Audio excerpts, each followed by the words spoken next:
Welcome to our third Return to Campus conversation for the WVU Potomac State College campus.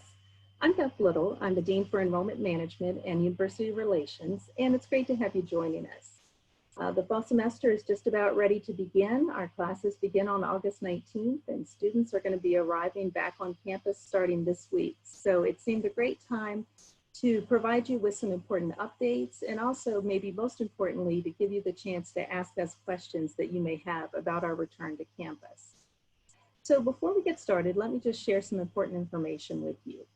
First off, as I said, we welcome your questions this evening. So anytime you have questions, feel free to use the Q&A function that's available at the bottom of your screen and share any questions you may have with us. We've also received some questions via social media today, and we'll also be trying to address all of those questions.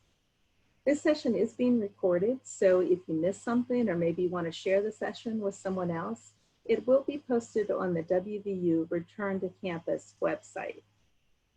And then also we have closed captions available for today's presentation, and you can access those by clicking the CC button that again is available at the bottom of your screen. So we're going to get started with a presentation by our campus president, Jennifer Orlikoff. Jennifer? Thank you, Beth. Well, hello everyone, and welcome to the Return to Campus conversation related to the student experience. We are very excited to be welcoming you this week to campus, and so let's talk a little bit about what this will entail. Oops, hang on one second. There we go. So the first thing that you all need to know about is that every student, faculty, and staff member is going to be tested when they return to campus this week. You probably already received a testing registration email last week. If you don't recall it, go back and find it again. We will have testing this Thursday through Saturday, and there will be two options, a drive-through and a walk-through testing.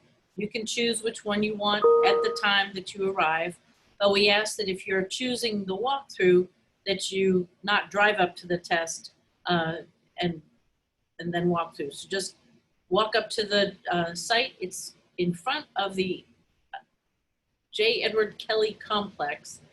So it's from 9 to 4, and you just pick a time slot. They're 20-minute time slots, and you pick one that will make things really smooth to get you through. And you can also schedule your test at this website, the myhousing.wvu.edu, if you haven't already done so. And then also, as part of the return to campus, students and faculty and staff must complete a COVID-19 education module prior to the return to campus.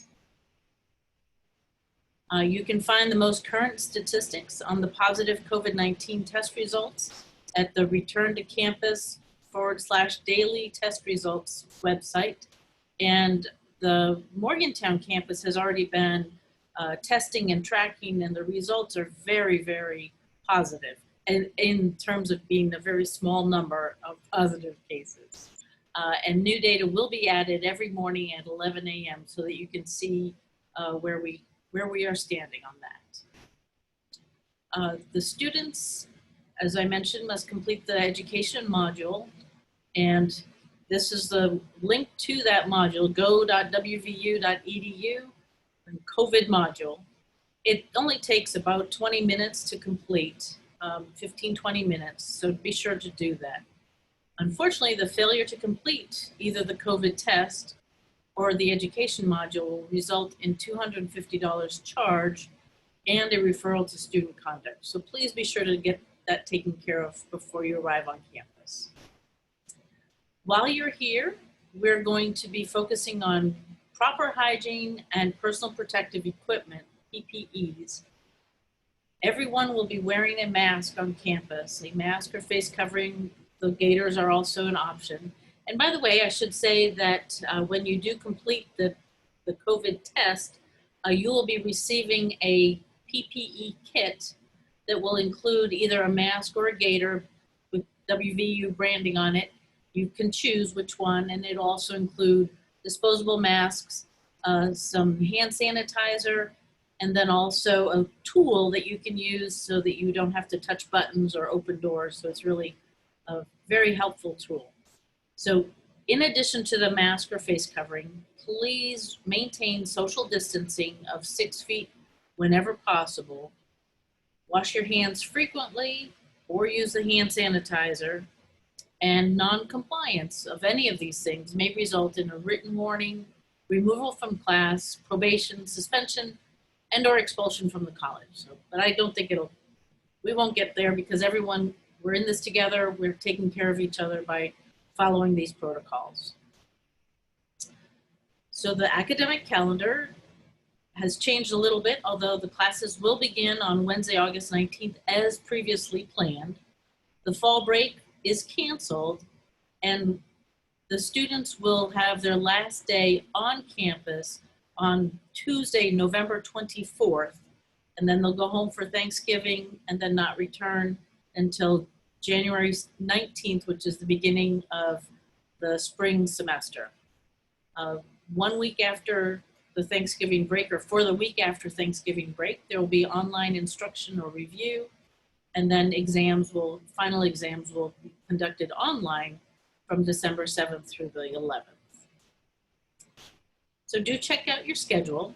You can log into the WVU portal and select STAR, and then when you click on Student Services and Housing, then you click Registration.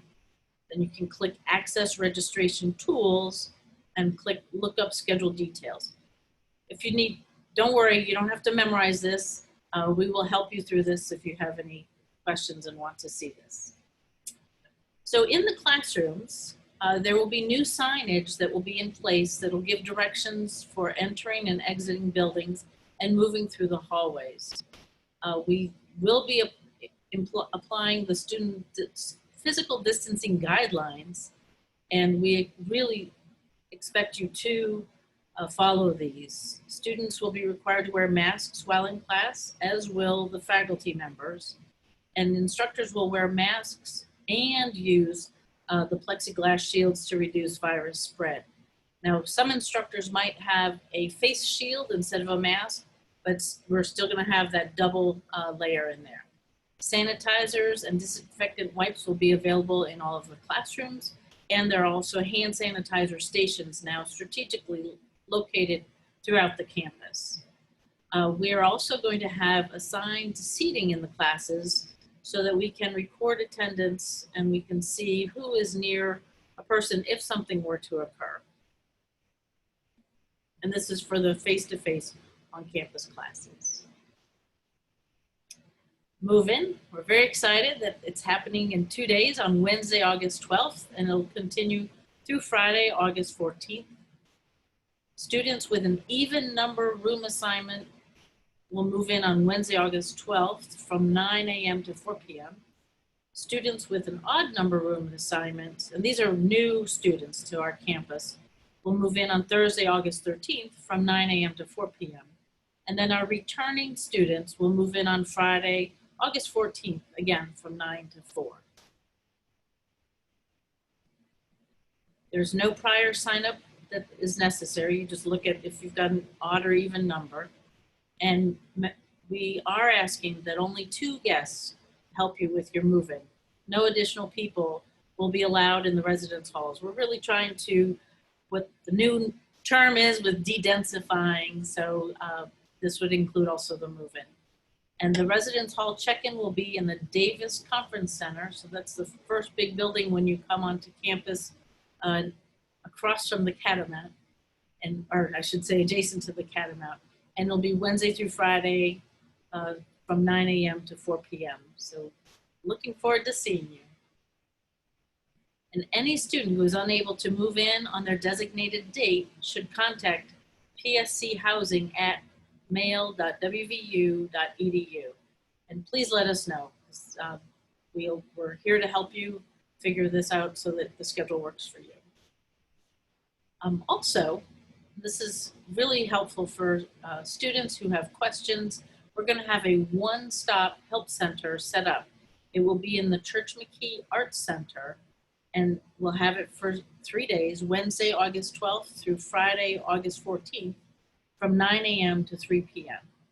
And in this one-stop help center, staff will be able to help you with financial aid, if you've got questions there, bill payment and payment plans, and course registration and schedule changes. So be sure to stop by if you have any of these issues that you'd like to discuss. And of course, even there, social distancing guidelines will be in effect. So paying for college, the good news is that the payment deadline for fall charges has been extended from Saturday, August 1st to Tuesday, September 1st, to give students more time to plan for the fall semester. And late fees will now be assessed on Wednesday, September 2nd. So this does give us more time. And you can connect with your financial aid, with our financial aid staff via the phone, email, or Zoom by contacting PSC-FinAid for financial aid at mail.wvu.edu. And this way you can schedule either a phone call, an email, or a Zoom exchange. And you can contact our student account staff for help with questions about your account and payment options at psc-osa@mail.wvu.edu. Great news, our library just opened today. It is open from it is open Monday through Thursday from 8 a.m. to 6 p.m. And I can tell you the library staff is eager to meet you and help you. It is open Fridays from 8 in the morning till 4:30 in the afternoon. And then Sundays, because people like to study late, 4 p.m. to 8 p.m. We've got study computers and nooks and study rooms available. And the library staff is available by phone as well. And we are all here eager to see you and ready to help. Student activities. This is probably a big question that you might have. It's going to be a mix of in-person and virtual activities planned for students. And if you'd like to see what some of these are, you can go to go.wvu.edu/PSC-activities. And then a few reminders. All new students will be required to complete Voices for Change, alcohol education, and sexual assault prevention modules.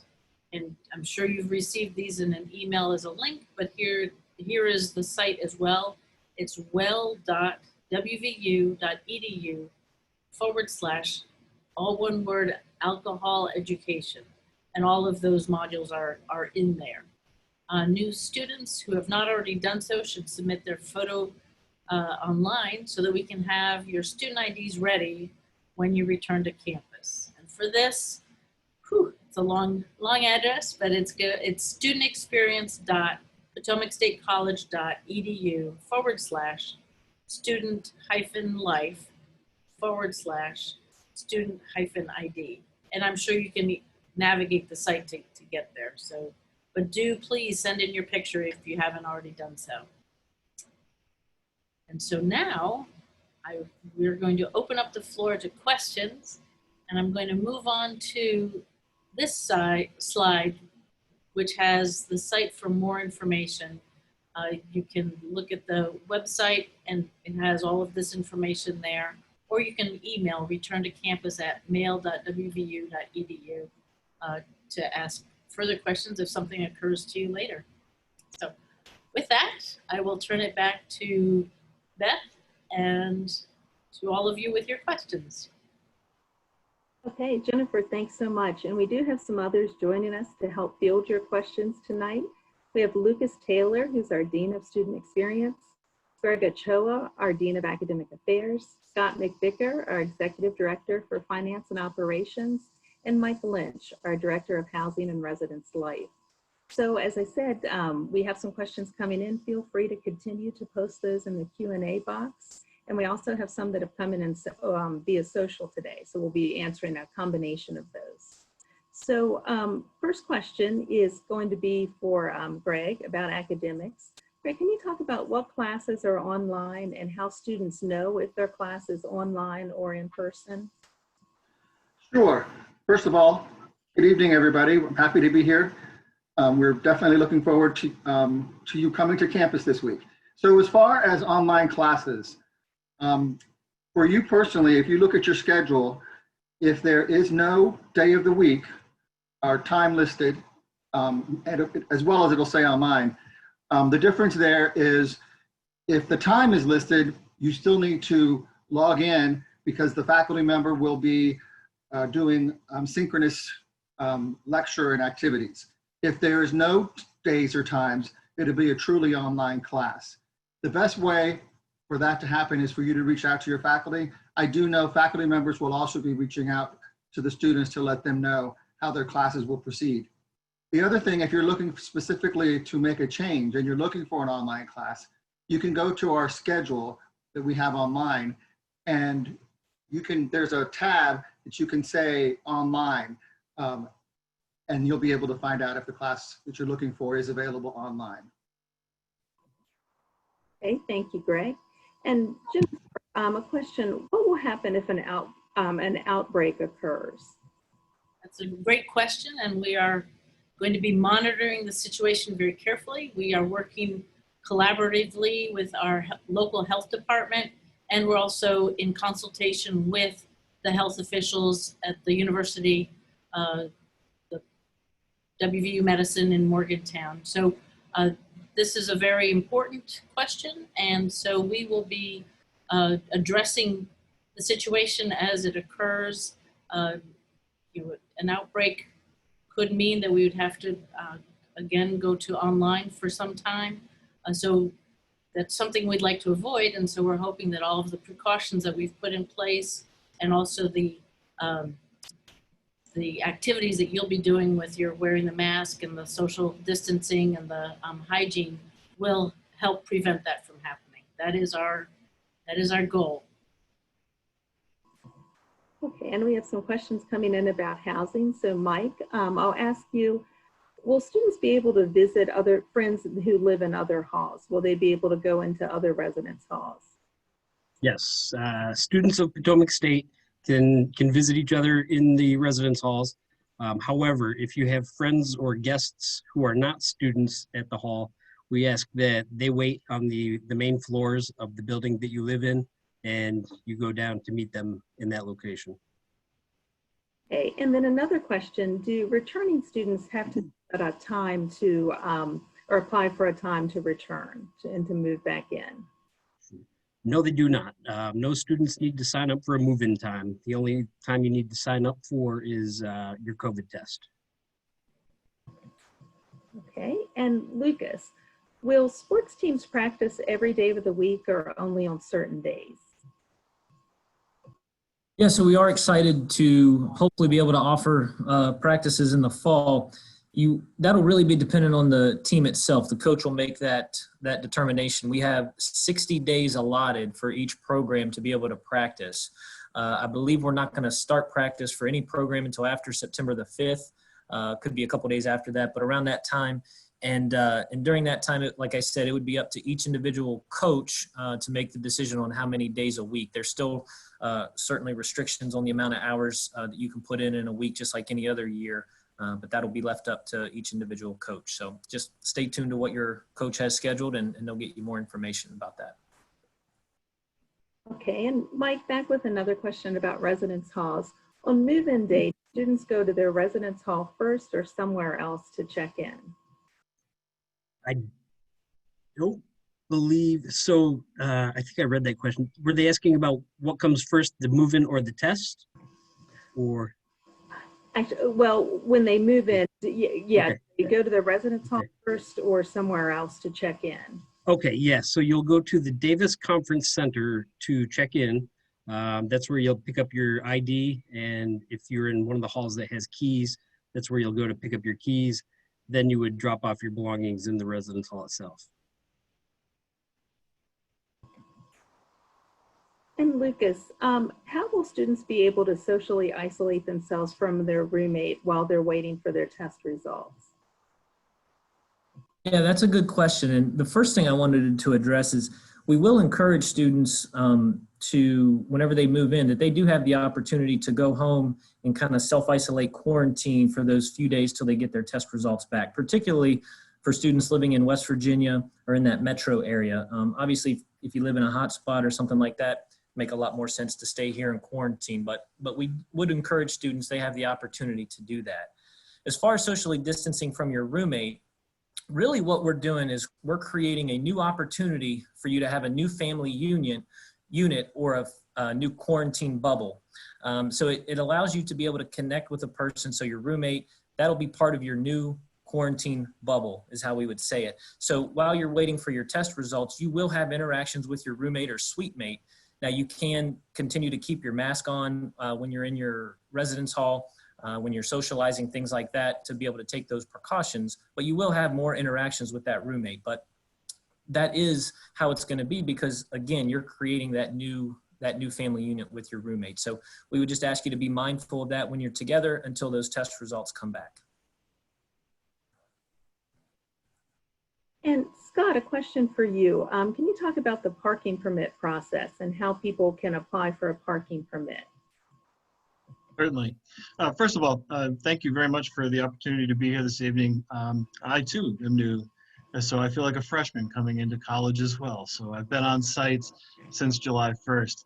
But yeah, the parking process is that we were obviously going to encourage students to go online, and you will see that there is an online application form for you to be able to submit for your parking. And when you complete that process, you will then be provided a pass through mail with the from the campus police. And Greg, a question for you about assigned seating in classrooms. So if a student does not like where they're assigned and maybe wants to move closer to the front of the room, are they able to speak with a professor to possibly make that switch? Thank you. Yes, our faculty work really well with our students to try and make them meet their needs in the classroom. So I encourage you on that first day, each faculty will probably do it a little different as they set up the assigned seating on the first day, but don't hesitate either to let them know, raise your hand during class, talk to them after class, or send them an email during their office hours. But yes, you can work with that to be able to change your seat. And Lucas, a question for you. A student is changing campuses from the Morgantown campus to our campus. Do they need to replace their Mountaineer ID card with a Catamount ID card? Yes, you would need to get a Catamount ID card. I don't think you would need to submit a new photo online. You could do that. You'd have the opportunity to do that by going to the Student Experience website under Student Life, and then there's a tab for Student ID right there that you would be able to click on and submit a new photo. But you would need to get a new card that would be able to work here on campus. And again, if you're a resident hall student, you would pick up that ID card the day that you move in at the DCC. That's one of the first things you'll do is pick up that ID card. And if it's not there, if you have not submitted a photo, you can stop by the administration building, room 104, and we would be able to print one off for you. And Jennifer, will there be regular testing for COVID-19 after the first test? There will be, there will be surveillance testing conducted at least twice more during the semester with certain groups of students. So it won't be for everyone. It'll just be sort of a small sampling just to double check how we're doing.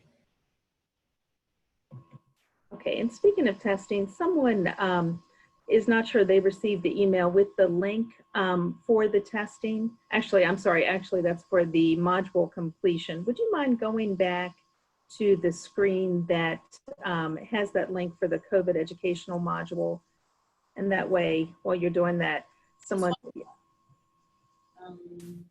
probably need to go back a couple more, yeah. And that way everyone can see where they can complete that module. Also, a lot of this information is also on the Return to Campus website. So if there's something that you're not sure of, it's full of information about your return. And there you can see that website, and maybe we'll just leave that up for a couple minutes. Sure.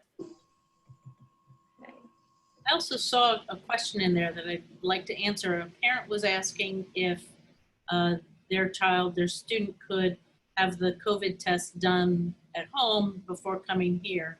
And that's a great question, and I wish we could make things efficient this way, but no, actually, we've been asked to have the test conducted in Mineral County so that our local health department has that information and can make adjustments as needed. So that's a great question. And Jennifer, back to you for another question. Will we have to quarantine if we go home for the weekend?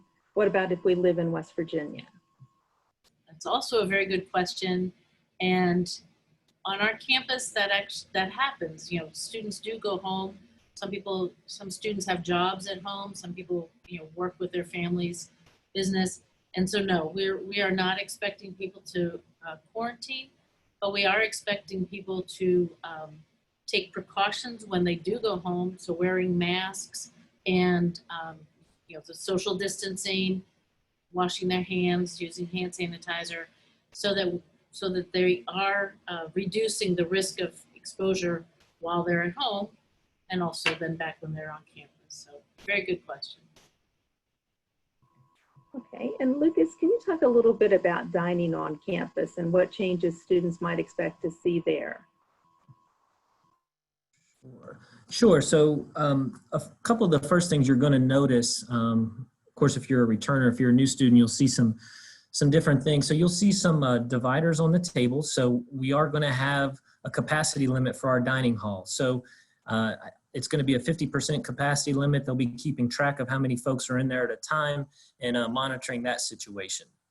You're also going to notice a new traffic flow for students to go in and out of the dining hall. So there'll be essentially one way to get in and another way to get out, so we're not crossing paths too much. Students in the past were able to serve themselves, and this year in the dining hall, employees will be serving students to minimize the amount of touches that those items receive. So that will be something different this year.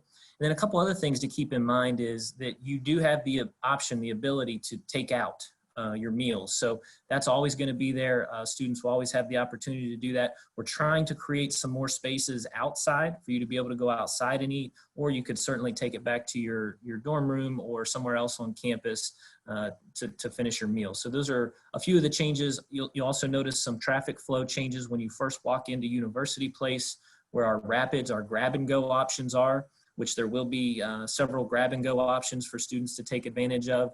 And that traffic flow is going to look a little bit different too. But we do have signage all over the place. I just saw it the other day. There's stickers on the floor to maintain 6 feet apart whenever you're standing in line. So all those things will be highly visible whenever you go into the dining hall. Okay, and Mike, will students be able to go to the student room and walk around campus on move-in day? Yes, they will. There's no restrictions from housing anyway, as far as they don't have to stay in their rooms once they've checked in. Again, just please be smart about social distancing and wearing your mask on campus, and you know, just being smart. Try to keep yourself safe. Okay, and Scott, can you talk a little bit about the safety protocols that we're going to be using in terms of cleaning classrooms and cleaning general campus areas? Absolutely. So there is a protocol that is in place that we will be making sure that classrooms get deep cleaned and disinfected at the end of each day. Where we're going to need students and faculty members' help is that in between classes, there may or may not be an opportunity for our staff to get into every single room. And so we will ask you to utilize the materials that were left in the room. There will be disinfectant wipes and whatnot in those rooms. And so we will ask you to kind of help out and, you know, be our eyes and ears when you see things that are off to help pitch in a little. As far as public restrooms, again, those will all be cleaned and disinfected a maximum, at least a minimum of once a day. In some places where there are high volumes, we will try to get to those areas more often. As far as your dorm rooms go and your private restrooms within your dorm rooms, those are the students' responsibility. And so again, we'll be asking you to pitch in to make sure that you are maintaining a clean and safe environment for yourselves. And then the other thing to keep in mind, particularly in public restrooms, is that if there are a number of people in there and you cannot maintain safe social distancing, that you take pause and perhaps wait outside until the density decreases, and so that you can go in and still be able to maintain proper social distancing in that area. Okay, and Lucas, where and when do commuters pick up ID cards and parking permits? So from the student ID cards, I can tell you that we're open now in administration building room 104 during normal business hours. So around 9 to 4, about an hour or so there for lunch, that there may not be somebody in the office. But if you have submitted your photo online, and again, I stress the importance of submitting your photo online. You'll not be able to get that ID until you submit that photo online. So please do that if you haven't. If you have, then you can stop by room 104, the administration building. Like I said, we're open this week, and then of course next week. So we'll be available through move-in, and you can stop and pick up that ID at that time. But again, make sure you submit your photo online so that we can have that photo ID printed off for you and ready to give to you right away. Okay, and I might, Jennifer, ask you if you would return to that reminders slide, and I think that has the site where if students have not yet submitted their photo for their ID, they can do that, and maybe we'll leave that up in case any students need that. And Beth, I don't think I answered the question for the parking permit. Parking? Yeah, Scott, do you have an answer for that with the parking permit? I was not sure where that was going to take place. Yeah, so again, we're trying to minimize the amount of person-to-person contact that we have. So there is on the website a place where you can go in and sign up for your parking pass. And once that has been done, then those parking passes will be sent to your student mailbox. Okay, and Lucas, could you talk a little bit about in terms of, there's a question about, can you get the COVID test and move in, or does it have to be the other way around? Can you talk a little bit about the order from move in and for testing? Sure. Well, move in is, as we know, the 12th, 13th, and 14th. Testing starts on the 13th. So you will move in on your specified date, and then of course you'll go and get your test whenever you signed up. So just depending on when that happens is what your particular situation will be. So just follow whatever you're scheduled to do, the date that you're scheduled to move in at that time. And if that falls on the same day that you're getting tested, obviously you'll just make sure that you're up there for your testing, and then you can come back and finish moving in if you got interrupted during that time. Okay, and Greg, can you talk about how students know what books they need for their classes and any other supplies that they may need? Yes, thank you. So a student, just like for other procedures we've had you go through and go into STAR. So the student goes into, and that's through the WVU portal, go into STAR, click on Student Services, Registration, and then there's a bookstore link. And with that, you'll just need to know what your schedule is and what classes you're taking, and you'll be able to look up and see what specific books you need. Anything else that you may need in that class, obviously, I would recommend bringing something to take notes on, writing utensils, but anything else that a professor or instructor would require, it'll go over in the first class in the syllabus. So that's how you look up what specific books you need. And Lucas, can you talk about how meals will be distributed if someone would happen to need to be quarantined? Sure. So, and again, we hope this doesn't happen. And one thing, if a student tests positive and they live in the residence hall, probably one of the first things we're going to recommend is if they can go home and self-isolate, that we would recommend that. I think it's going to be a more comfortable situation for them. If that does not work out, obviously we're going to house them in Davis Hall. That's going to be our isolation resident hall. And what we'll do is we'll work with the dining services. You'll be able to use the dining hall app to be able to see what the menu is for the next day for breakfast, lunch, and dinner. And once you get that, then you'll submit your order of what you would like to have, and that will be delivered. in Davis Hall, for those of you that aren't familiar with it, there's some steps that lead down to the bottom floor, and we'll have a table there that's designated for food pickup. And the dining cart will be delivered there for those 3 meals. We'll designate a time, make sure you have that information as far as when breakfast will be delivered, lunch and dinner, et cetera. And that'll be dropped off at that table, and then the student would be able to walk down and pick up that meal and then return it. And we're also going to be providing snacks and other things throughout the day, throughout the evening, that student would be able to have as well. And Lucas, a related question, what would happen if my roommate tests positive? Yeah, so great question. And so if your roommate tests positive, as their roommate, you also would be notified. And what we're going to ask you to do is to quarantine yourself where you're at. So within that room, we're going to ask you to be smart. We're going to ask you to obviously wear your mask. We're going to ask you to kind of lay low, and then we'll be in touch with you to give you further directions. But the first thing we're going to do, like I said, is really to ask you to kind of quarantine there in place. And more information will follow. We're going to do some contact tracing to really see what your exposure was, and follow up with some more information.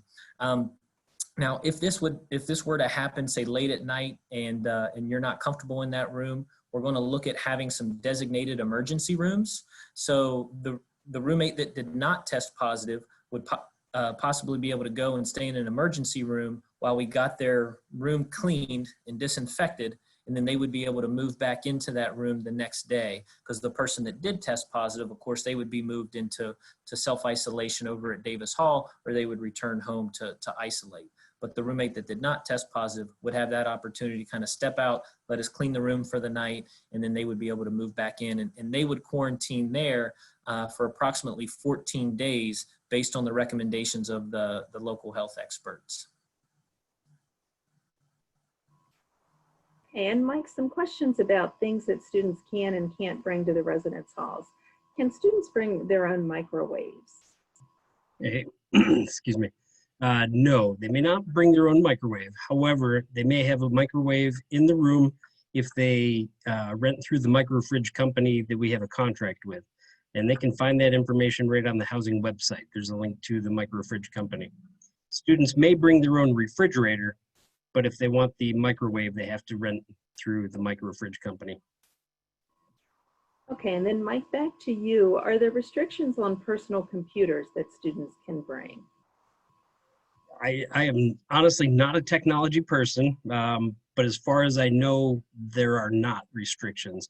I do know, well, I shouldn't say I do know. From what I've heard, sometimes they get the high-tech gaming equipment, and sometimes it's a little too slow for them using our Wi-Fi, but I don't know anything about how that works or if I'm even using the right language. Okay, and then Lucas, a question about the rec center. Is the recreation center open for use? Yeah, it will be open for use. Stay tuned for more information on that. Right now, we're planning on opening it up the week of August the 17th. We're going to have those hours posted here soon. And again, this is a moving target. We're going to be listening to state and local guidelines about what restrictions are with that. But I do think we're going to have it open. It's going to be limited, though. We're going to have limited capacity, so we're only going to be able to have so many people in there. You have to wear a mask. Really, really important is that we want you have to sign in so that we know who came in and when you left. So you have to sign in, sign out. And then also, we're really minimizing our spacing in there, right? Actually paying close attention to our spacing in there, making sure we're 6 feet apart and all those things while you're there exercising. But again, we want to do the best we can to provide an experience for you that is worthwhile, to where you can get out, burn some energy, and be able to exercise and do those types of things. It's just going to be with some guidelines in place, and we'll continue to post that and update that for students and give you more information as we get closer to that time. Okay, and Scott, I think that you were going to clarify some information about parking permits. Yes, pardon. Yeah, just for the for commuters, they are able to submit for a permit online. However, Campus Police is going to be is going to be providing a list of dates and locations by which they can come pick those up. Okay, and Jennifer, we have received some questions on social about the COVID testing and whether students can test at home or not. So can you talk about that and maybe also just go through again how they kind of register for a COVID testing slot?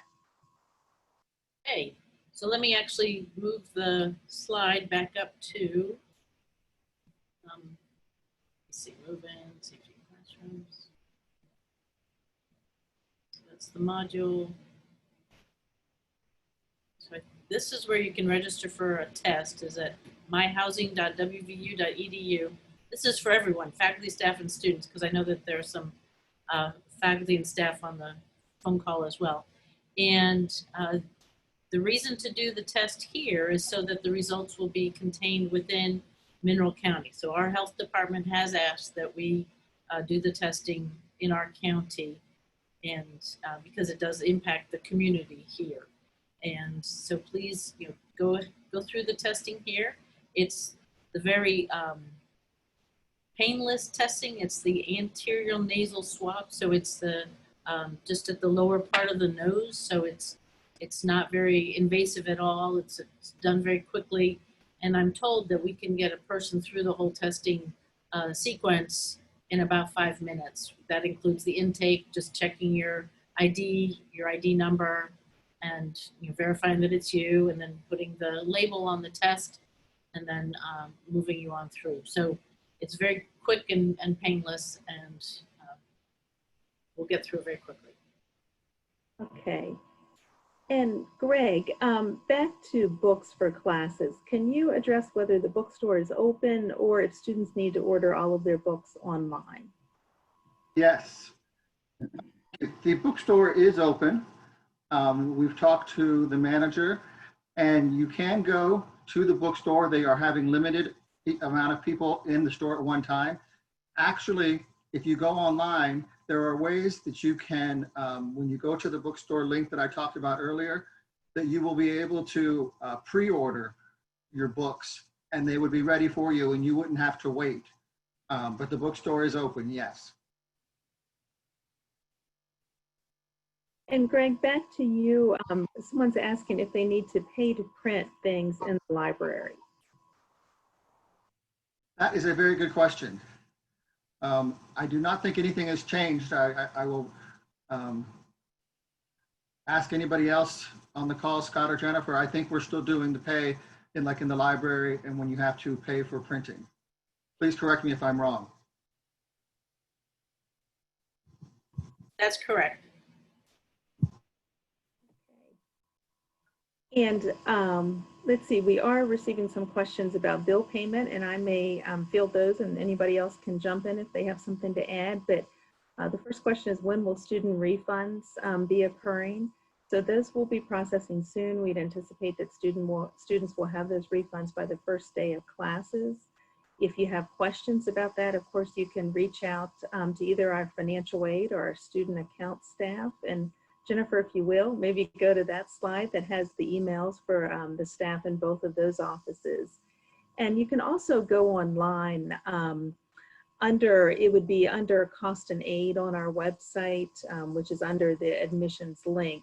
And you can find out more information about refunds. If you anticipate that you're receiving a refund, you probably want to sign up for direct deposit. It's not mandatory, but it's going to be a much quicker way to access your refund than to wait for a paper check. If you do not sign up for direct deposit, a paper check will be the default, but it will take a little longer to process than direct deposit. You probably also received an email that would give you the option to sign up for direct deposit. So either of those options would work. And then there's another question coming in about someone who had paid their bill in full, but they're now seeing that their balance is $50. So you're probably going to want to look at that bill. Something obviously has been added to your account, some change. And again, you can reach out to student accounts. Jennifer has shared their email there, and just confirm. If you're not sure, you can also log in to the WVU portal, go into STAR, and then look at your student account there, and you should be able to see what that change is. But of course, if you have any problems, feel free to reach out to student accounts. The other thing that may be happening with that $50, if you have applied online for a parking permit, that $50 charge may be coming from a parking permit. So that may be one thing that's, if you paid your bill prior to applying for the parking permit, that may be what's happening. So, and now let's see, going back to Greg for an academic question, can you talk about how tutoring will be handled? Yes, thank you.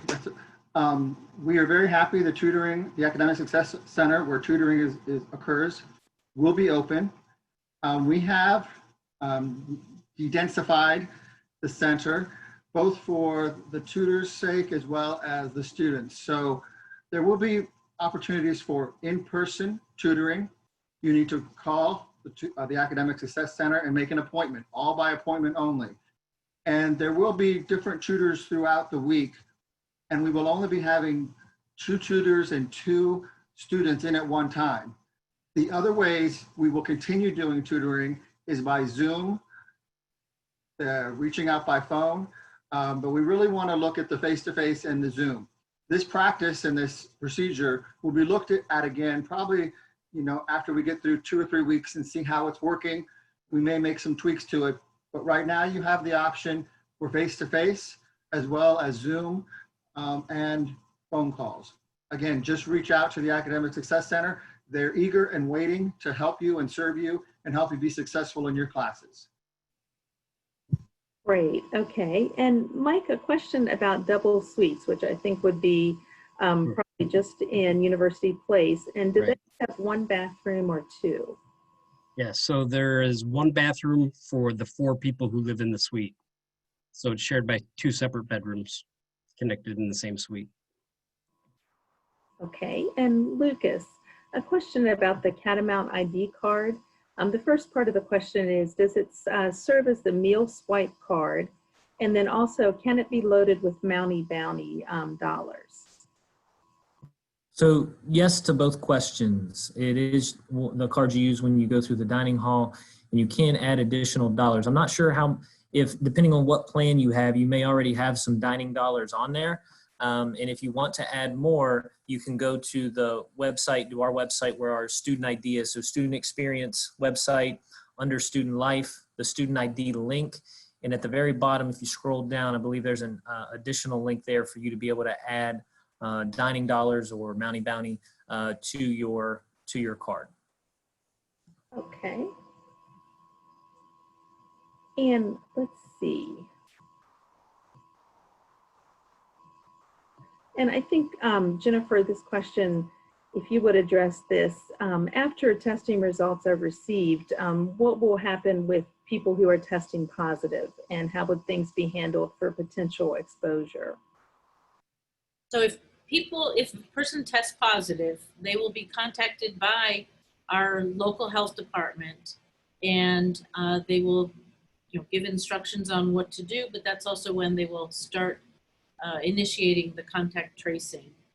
And if someone tests positive, they need to self-isolate for 10 days, at least until, 10 days, and longer perhaps if they still have symptoms, but they need to be symptom-free, and that includes at least 24 hours without a fever, and then they can go back to attending class or teaching class or whatever it might be. But certainly the health department will be following up with daily phone calls to check in. And if it's a student, the information is going to be going to the care team, and they'll be checking in on a regular basis with the students as well. So we just want to make sure that everyone is safe, is comfortable, and is is recovering and going in the right direction. Okay, and Lucas, can you talk about the procedures for picking up mail? So for students, especially residential students, to be able to get their mail. Yep, and Mike, if I leave anything out, please fill this in, but all the mail for students is over at the Student Union. So you would get a mail key whenever you move in, and you would be able to go over there and access that. Mike can correct me on the hours over there. So if you have a package or something that does not fit in your mailbox, Mike, what are the hours for that typically? It's usually somewhere in the neighborhood of 11 a.m. to 3 p.m., but it varies depending on the availability of our part-time mail worker. Okay, great. And again, I'll reinforce this with the student union. With traffic coming in and out of there for other reasons, that's where our bookstore is, and of course that's where a lot of students will go and just kind of hang out in between classes. All the mailboxes are there as well, so we just want to be mindful of social distancing, physical distancing, 6 feet apart, have your mask on, and follow those guidelines when you are getting your mail.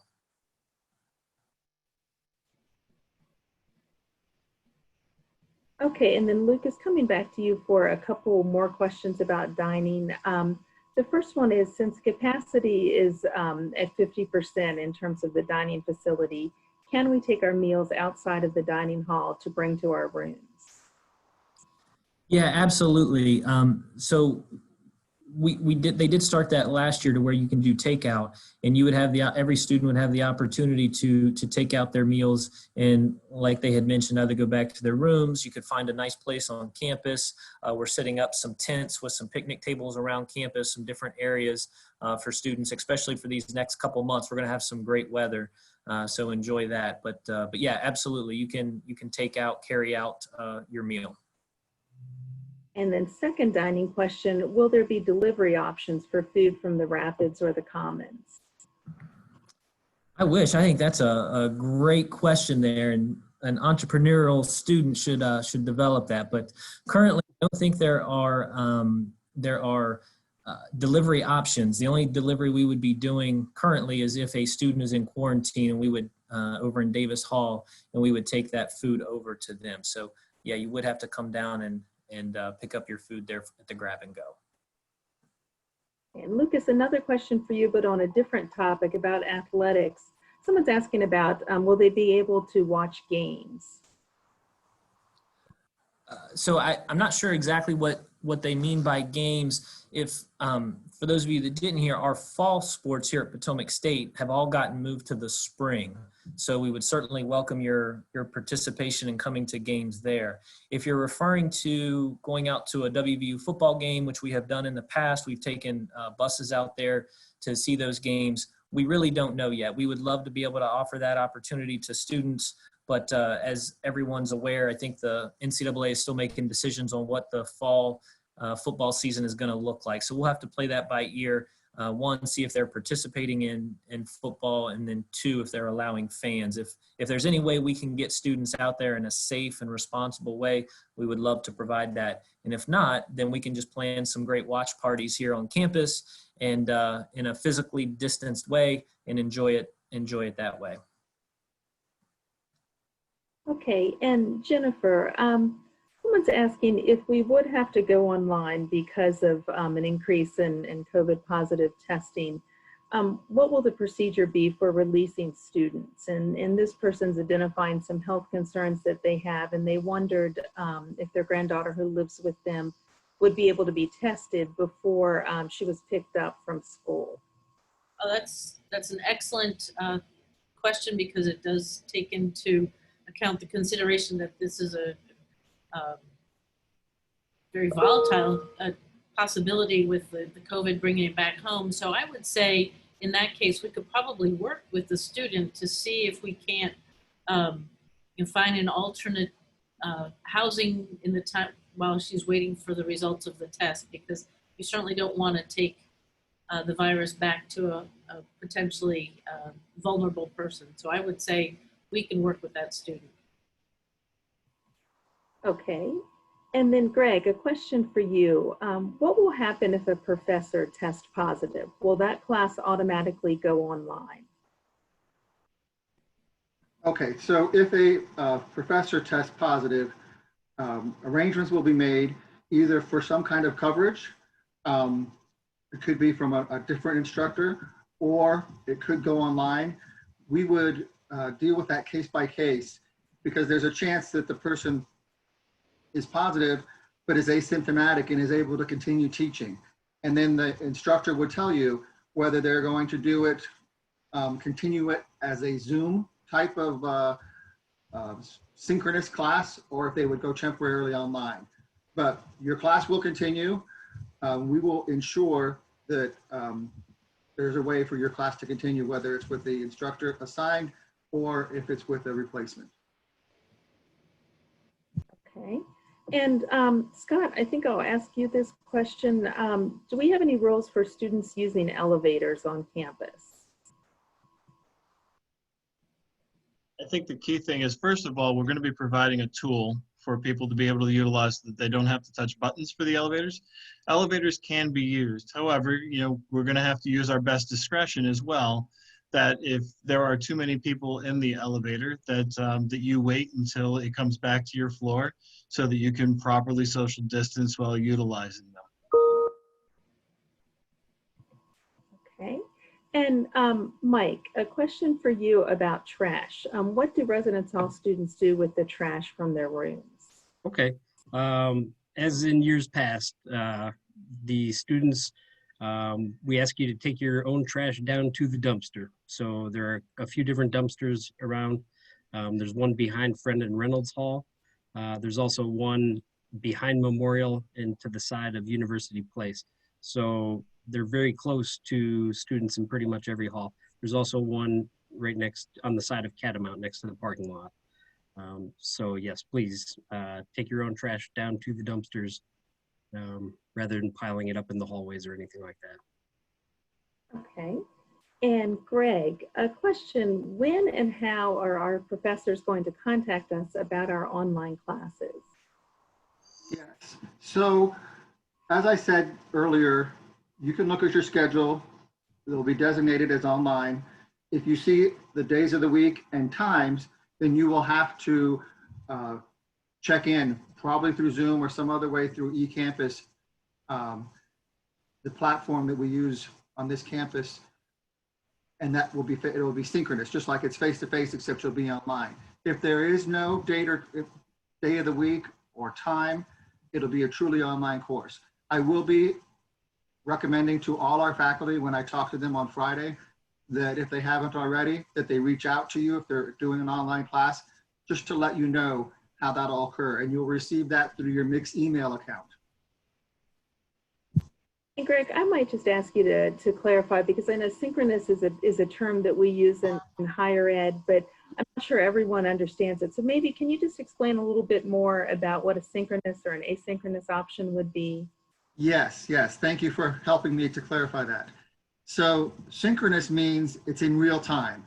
So that if it's just as if you were going to a certain classroom on Tuesday, Thursday from 9 to 9:45, you would, whatever system the instructor is using, whether it's Zoom or there's a system through Blackboard, which is eCampus, you would have to log in and they would take, it would be just like you're in the classroom with them.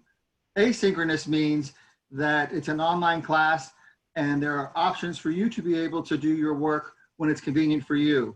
So, you have one student maybe doing the work during the day because that works for them, or somebody who's working may be doing it in the evening when it's good for them. Or if you're a really night owl, you'll be doing it really late at night. So that's the difference. And thank you, Beth, for helping me explain that. Okay. And Greg, coming back to you with another question. What if a student is not comfortable having classes in person and prefers to have them online? What should they do at this point?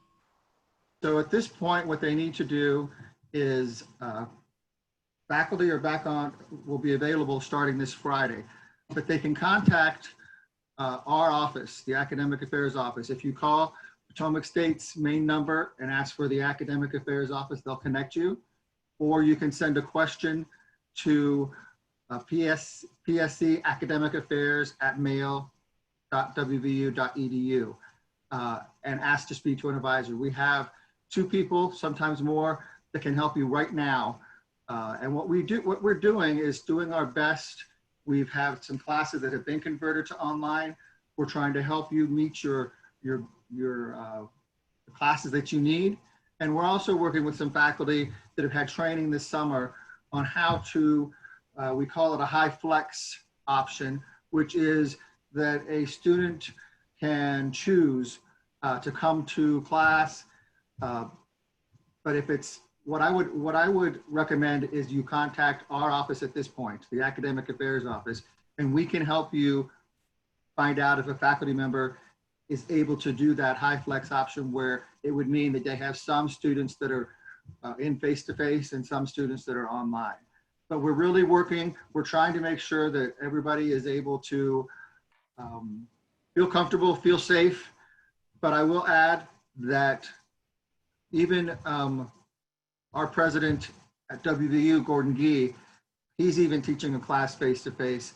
And he's, if you don't know, he is a little older, and he believes that with all the precautions that we're taking, that everybody is wearing masks, everything we're doing in the classroom, that the face-to-face option at this point in time, because as Dr. Orlikoff mentioned earlier, that we're working with our public health, but at this point in time, we believe that the classroom actually is a safer place than if you're probably in the local Walmart.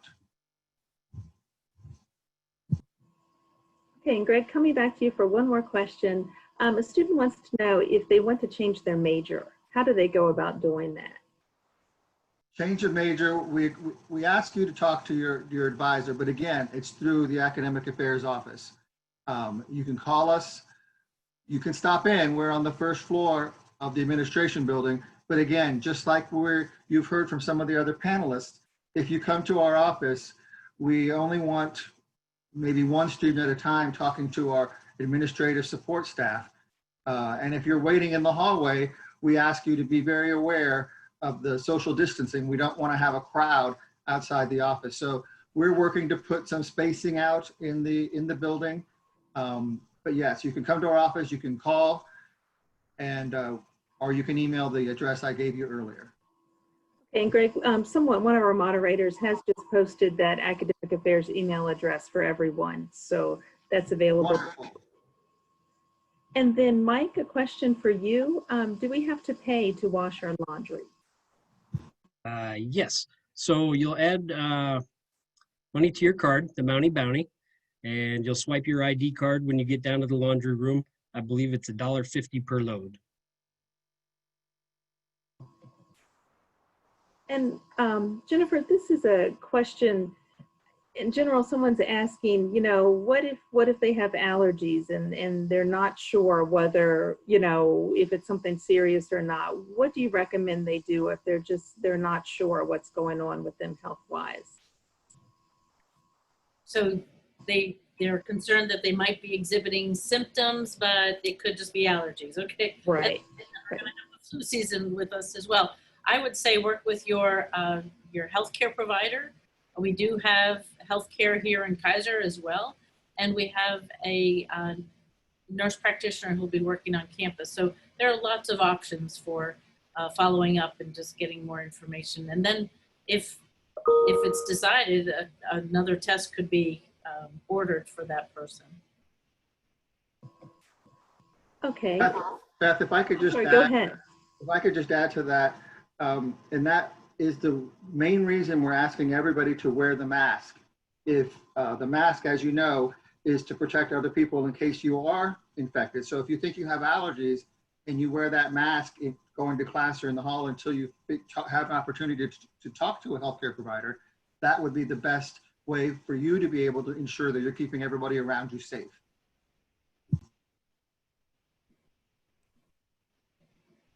And Greg, coming back to you, someone's asking about, do they need books before classes begin? So my answer to that question has always been, it's always best to have the books prior to class. You want to make sure that you are ready to go at that first class. You never know. You know, we try to talk to our faculty and the faculty talk to me about how they do their first class. And everybody is different, but many faculty get right into it. They'll spend a little bit going over the syllabus to make sure you know what the semester is going to be like. But because of the limited time and wanting to make sure they cover everything you need to be successful, many of them will start right into it. So I know there's sometimes things happen with financial aid, or excuse me, you may not be able to purchase the books before that first class, but you're always better to have that book on day one. And again, if there's some issue, please reach out to your advisor. And as always, the Office of Academic Affairs is there to help you if you don't know where else to turn regarding anything that has to do with your academic success. Great. Okay. And Lucas, I know we still have some questions coming in about the ID process. Can you maybe just go through again the process if you know, both to submit your photo and then also to pick up those IDs? Yep, absolutely. So again, the first thing we want you to do is we want you to submit that photo online. And I believe Dr. Orlikoff is, moving back to that slide right there. So you'll see that the long email address that she so eloquently stated earlier. That's the one you're going to follow to find where you go to the link to submit your photo online. So again, please do that. Submit your photo online that way. Once that's in the system, then we have the ability to go ahead and print those IDs off.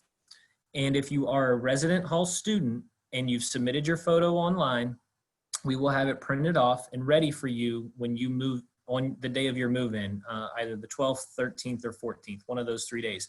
You'll get that as soon as you walk into the DCC, the Davis Conference Center, as you start your move-in process. For commuter students and students that don't live on campus, you would be able to come into Administration Building, room 104, and pick up your ID that way. But again, you will have needed to submit your photo online. So make sure you take care of that, and then you can stop in Administration Room 104. We're here starting this week. We were open today. I know we had several students come in and pick up their IDs during normal business hours, typically 9 to 4. I will say that if you happen to walk in and there is no one here at that designated time, because we stepped out for lunch because there's only a couple of us, please email us at pscstudentexperience@mail.wvu.edu.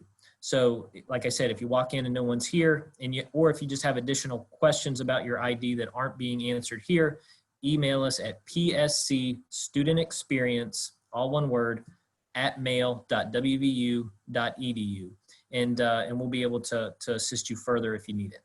But the main thing is uploading those photos online so that we have that in our system and can print those off and have them ready for you. Okay. And I know we've been sharing some emails as we go and some different links for you as well. I know someone was asking again about the COVID education module. We're sharing that link as well. And let's see, Lucas, we have a question coming in for you about esports. What if a student wants to try out for our esports team? Yeah, that'd be fantastic. We're very excited about our esports program. Josh Steger is the head coach and really the creator of our esports program. He's done a great job.